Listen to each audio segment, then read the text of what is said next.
일반적으로 우드스탁이라고 불리는 우드스탁 음악 및 아트 페어는 1969년 8월 15일부터 18일까지 뉴욕 베델에 있는 맥스 야스구르 마을에서 남서쪽으로 40마일, 아쿠아리안 박람회, 평화와 음악의 3일이라는 제목으로 우드스탁 록 페스티벌이라고도 불리는 이 행사는 46만 명 이상의 관객을 끌어들였습니다. 32개의 공연은 흐리고 산발적인 비에도 불구하고 야외에서 공연했었습니다. 역사상 가장 큰 음악 축제 중 하나였으며 1960년대 반체제 문화의 대명사가 되었습니다. 이 축제는 대중음악 역사에서 중요한 순간으로 널리 여겨지고 있으며 침묵하는 베이비붐 세대와 베이비붐 세대를 정의하는 행사로 널리 알려져 있습니다. 이 행사의 중요성은 1970년 다큐멘터리 영화 사운드 트랙 앨범 자니 미첼이 작곡한 노래로 인해 강화되었으며 이 노래는 빈 크로스비, 스틸스, 내시 앤드 영 및 매튜스 서든 컴포트의 주요 히트곡이 되었습니다. 우드스탁의 이름을 딴 음악 행사는 10일, 20일, 25일, 30일, 40일, 50일을 포함한 기념일에 계획되었습니다. 2004년 롤링스톤 매거진은 로큰롤의 역사를 바꾼 50가지 순간 중에서 19위로 선정했습니다. 2017년에 우드스탁 페스티벌 축제 장소는 국가사적지로 등록되었습니다. 우드스탁은 마이클 랭, 아티 콤펠드, 조엘 로젠만, 존 피 로버츠의 노력으로 시작되었습니다. 로버츠와 로젠먼이 이 프로젝트에 자금을 지원했습니다. 랭은 전년도 동부 해안에서 열린 마이애미 팝 페스티벌을 공동 조직한 프로모터로서 약간의 경험이 있었는데 이틀 동안 약 2만 5천 명이 참석한 것으로 추산됩니다. 1969년 초 로버츠와 로젠먼은 뉴욕시의 기업가로서 맨해튼의 녹음 스튜디오 단지인 미디어 사운드를 짓고 있었습니다. 미디어 사운드 프로젝트에서 법률 업무를 담당했던 랭과 콤펠드의 변호사 마일즈 로리는 로버츠와 로젠만에게 연락해 랭이 뉴욕 우드스탁에 짓고 싶어 했던 비슷하지만 훨씬 더 작은 스튜디오인 콤펠드의 자금 조달에 대해 제안했습니다. 스튜디오 인더 우즈의 이 제안에 설득되지 않은 로버츠와 로젠만은 밥 딜란과 밴드와 같이 우드스탁 지역을 자주 찾는 것으로 알려진 아티스트들이 출연하는 콘서트를 역제안했습니다. 콤펠드와 랭은 새로운 계획에 동의했고 1969년 1월 우드스탁 벤처스가 설립되었습니다.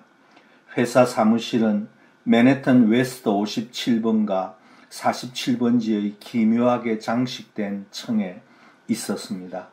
버트 코엔과 그의 디자인 그룹인 커튼콜 프로덕션은 사무실의 사이크델릭한 변신을 감독했습니다.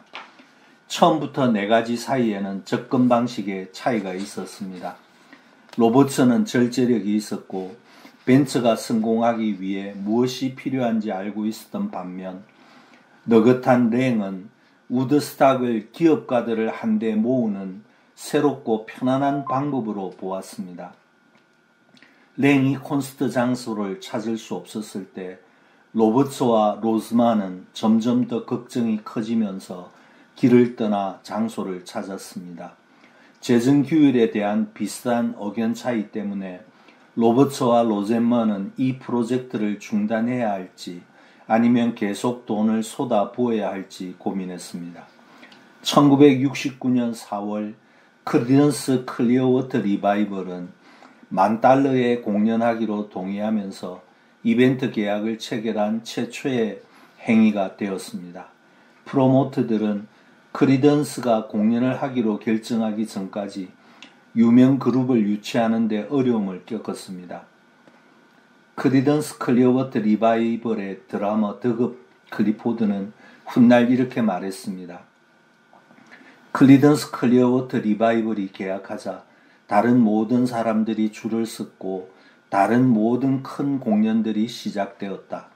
오전 12시 30분 시작 시간과 우드스탁 영화에서 빠진 것을 감안할 때 크리던스 회원들은 페스티벌에 대한 그들의 경험에 대해 씁쓸함을 표명했습니다. 우드스탁은 이윤을 창출하는 벤처로 구상되었습니다. 이 공연은 무료 콘서트가 되었는데 주최 측이 개막일 전에 울타리와 매표소를 설치할 수 없는 상황이 발생했을 때였습니다. 티켓 판매는 뉴욕시 광역 지역의 레코드 가게나 맨해튼 미드타운에 위치한 라디오시티 방송국 우체국의 우체국 사서함을 통한 우편으로 제한되었습니다. 약 18만 6천 장의 예매권이 판매되었습니다. 주최 측은 약 5만 명의 축제 참가자가 나타날 것으로 예상했습니다. 원래 계획은 알렉산더 타푸즈가 소유한 부지의 우드스탁 마을에서 축제를 여는 것이었습니다. 지역 주민들이 그 아이디어를 거부한 후 랭과 콤펠드는 뉴욕의 소거티즈에 있는 윈스턴 팜에서 다른 가능한 위치를 찾았다고 생각했습니다. 그러나 지주의 변호사가 로버츠와 로젠먼과의 짧은 만남에서 분명히 밝혔듯이 그들은 착각했습니다. 진전이 없는 것에 불안감을 느낀 로버츠와 로젠먼은 장소 물색에 착수하여 300에이크의 밀서 산업단지를 발견했습니다. 우드스탁 벤처스는 1969년 봄에 $10,000에 임대했습니다. 시 공무원들은 5만 명 이상이 참석하지 않을 것이라고 확신했습니다. 마을 주민들은 즉각 이 프로젝트에 반대했습니다. 7월 초 타운위원회는 5,000명 이상의 모임에 대해 허가를 요구하는 법안을 통과시켰습니다. 허가가 발급되는 조건으로 인해 발기인들은 월킬 현장에서 건설을 계속할 수 없었습니다.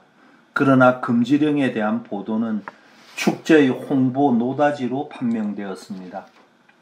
엘리엇 티버는 2007년에 출간된 그의 저서 테이킹 우드스탁에서 15에이크의 모텔 부지에서 행사를 개최하겠다고 제안했고 그러한 행사에 대한 허가를 받았다고 밝혔습니다.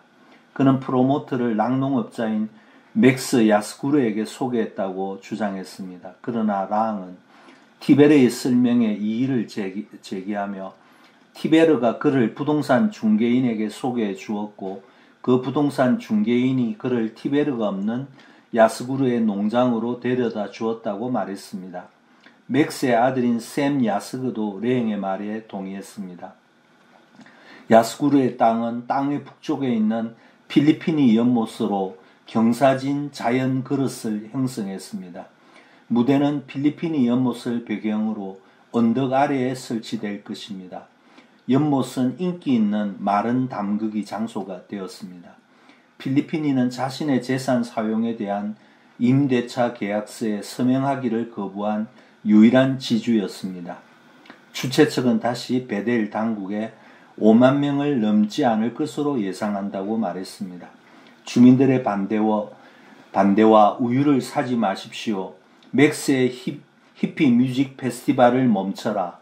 베델타운 검사 프레드릭 W.V. 샤트, 건물 검사관 도널드 클라크, 타운 슈퍼바이저 다니엘 아마투치가 페스티벌 허가를 승인했지만 베델타운 의원회는 공식적으로 허가증 발급을 거부했습니다.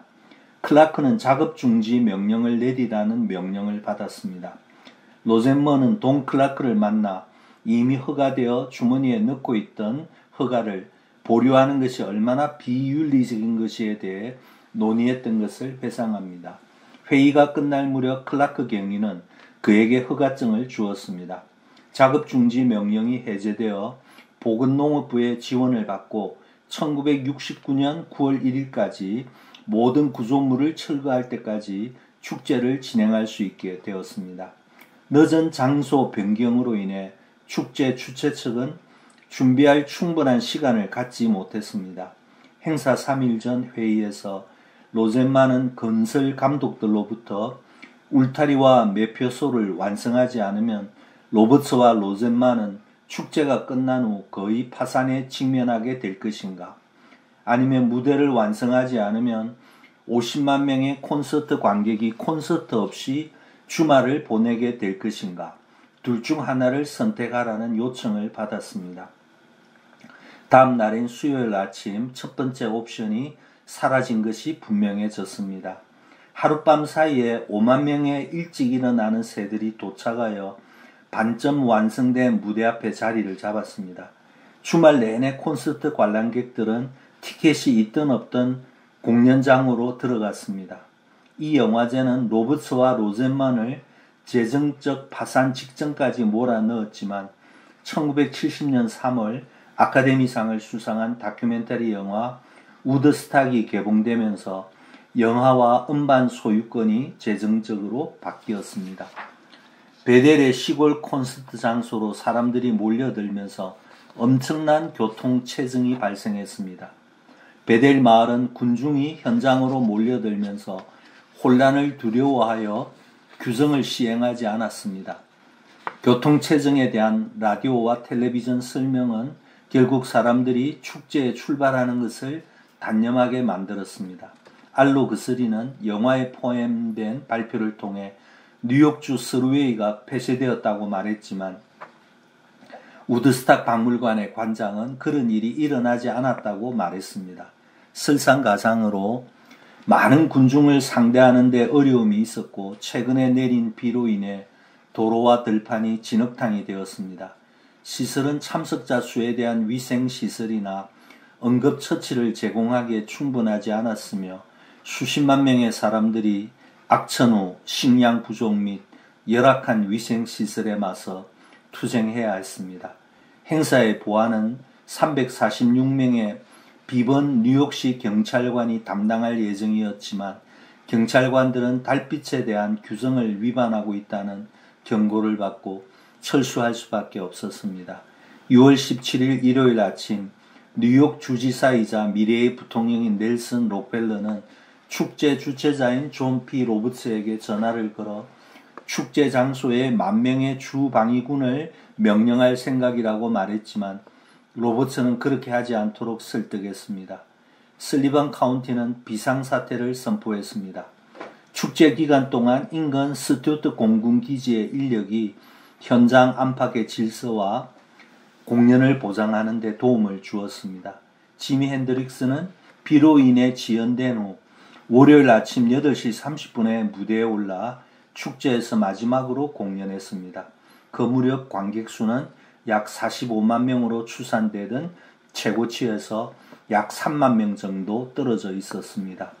지미 핸드릭스의 공연이 진행되는 동안 많은 사람들이 그를 엿보기 위해 기다렸습니다. 핸드릭스와 그의 새 밴드 집시 선 앤드 레인보우즈가 익스피리언스로 소개되었지만 그는 이를 정정하고 우리를 집시 밴드라고 부를 수 있습니다 라고 덧붙였습니다.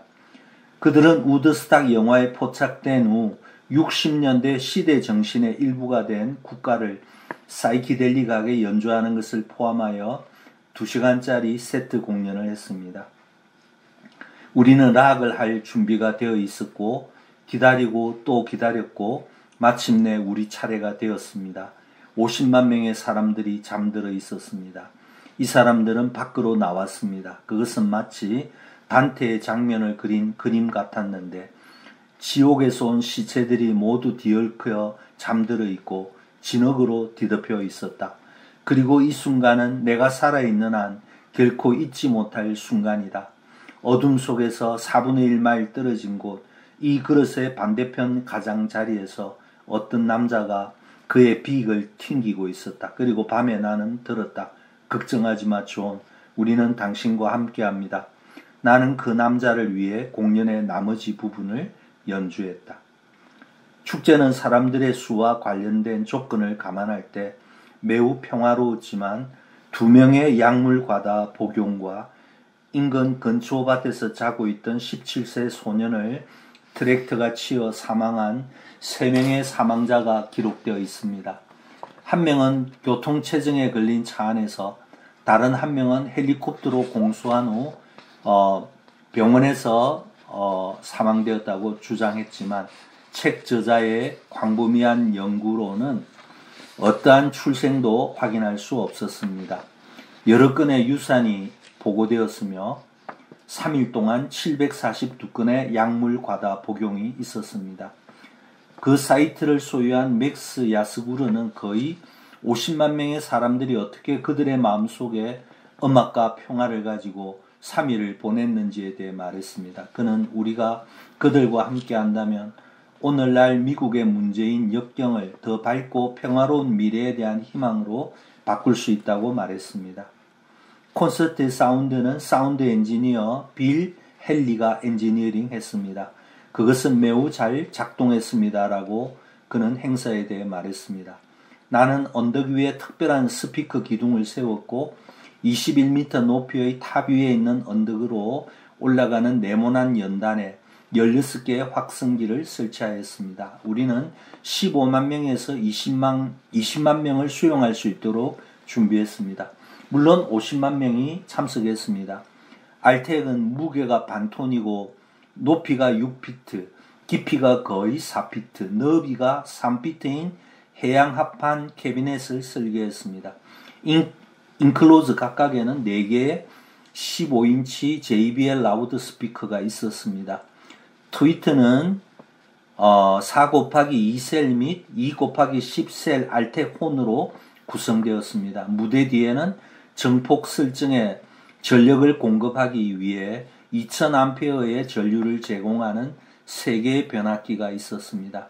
수년 동안 이 시스템은 집합적으로 우드스탁 빈스라고 불렸습니다. 라이브 공연은 에드윈 크레이머와 리 오스윈이 15인치의 1인치 스카치 녹음 테이프에 트랙터 트레일러 백스테이지에서 2개의 8트랙 스클리 레코드로 캡처한 다음 뉴욕의 레코드 플랜트 스튜디오에서 믹싱했습니다. 콘서트 조명은 조명 디자이너자 기술 감독인 E.H. 베어스포드 몽크가 엔지니어링 했습니다. 몽크는 무대와 조명을 계획하고 짓기 위해 고용되었으며 10주 동안 $7,000를 받았습니다. 그의 계획의 대부분은 발기인들이 뉴욕 월킬에 있는 원래 위치를 사용하는 것이 허용되지 않았을 때 폐기되어야 했습니다. 짧은 시간 내에 건설된 무대 지붕은 임대된 조명을 지탱할 수 없었고 결국 무대 아래에 사용되지 않은 채 방치되었습니다. 무대의 유일한 빛은 스포트라이트였습니다. 몽크는 무대 주변 4개의 타워에 설치된 12개의 1300W 슈퍼 극단 추종 지점을 사용했습니다. 다음 지점의 무게는 각각 600파운드였으며 60피트, 18m 높이의 조명탑 꼭대기에 올라가야 하는 스포트라이트 작업자가 운영했습니다. 몽크는 또한 콘서트가 시작되기 직전에 마이클 랭이 그를 고용하는 것을 잊었다는 것을 알아차렸을 때 행사의 사회자로 선발되었습니다. 그는 우드스탁 무대 발표를 하는 녹음에서 탑에서 떨어져 있으라는 요청과 갈색 산에 대한 경고를 포함하여 듣고 볼 수 있었습니다. 인근 지역 밖에서 온 기자는 극소수에 불과했습니다. 축제가 시작된 첫 며칠 동안은 전국 언론 보도에서 이 문제를 부각시켰습니다. 데일리 뉴스의 일면 헤드라인은 히피 페스트의 교통체증과 진흙바다에 빠진 히피들이었습니다. 뉴욕타임즈는 캐스킬스의 악몽이라는 제목의 사설을 실었는데 그 내용의 일부는 다음과 같습니다. 30만 명의 팬과 히피들을 캐스킬스로 끌어들인 마리화나와 록 음악의 꿈은 레밍들이 바다에서 죽음을 향해 행진하도록 몰아가는 충동보다 더 온전한 정신이 없었다. 그들은 진흙과 침체의 악몽으로 끝났습니다. 도대체 어떤 문화가 그토록 어마어마한 난장판을 만들어낼 수 있단 말인가. 축제가 끝날 무렵에는 보도가 더욱 긍정적으로 변했는데 부분적으로는 콘서트 관람객의 부모가 언론에 전화를 걸어 자녀의 전화 통화를 기반으로 그들의 보도가 오해의 소지가 있다고 말했기 때문입니다. 뉴욕타임즈는 축제의 스막과 월킬에서 베델로 이전하는 과정을 다루었습니다. 뉴욕타임즈의 행사를 보도한 버나드 콜리어는 신문의 현직 편집자로부터 그 행사에 대해 오해의 소지가 있는 부정적인 기사를 쓰라는 압력을 받았다고 주장했습니다. 콜리어에 따르면 이 사건은 신랄한 토론으로 이어졌고 신문의 편집장인 제임스 레스턴이 그가 옳다고 생각하는 대로 기사를 쓰게 하는데 동의할 때까지 기사 작성을 거부하겠다는 위협으로 이어졌습니다. 최종적인 기사는 교통체증과 사소한 범법 문제를 다루었지만 협력과 관대함, 그리고 축제 참가자들의 선한 성격을 강조했습니다. 페스티벌이 끝났을 때 콜리어는 페스티벌 현장에서 팬들의 엑소더스와 행사에서 폭력이 없었던 것에 대한 또 다른 기사를 썼습니다. 행사의 최고 의료 책임자와 몇몇 지역 주민들은 축제 참가자들을 칭찬하는 말을 전했습니다. 미들타운 뉴욕의 유일한 지역 일간지인 타임즈 헤럴드 레코드는 월킬에서 축제를 금지하는 법에 반대하는 사설을 썼습니다. 축제 기간 동안 드문 토요일판이 출판되었습니다. 그 신문사는 현장에서 나가는 유일한 전화선을 가지고 있었고 오토바이 운전자를 동원해 지나갈 수 없는 군중들로부터 기사와 사진을 35마일 떨어진 미들타운에 있는 신문사 사무실로 가져갔습니다.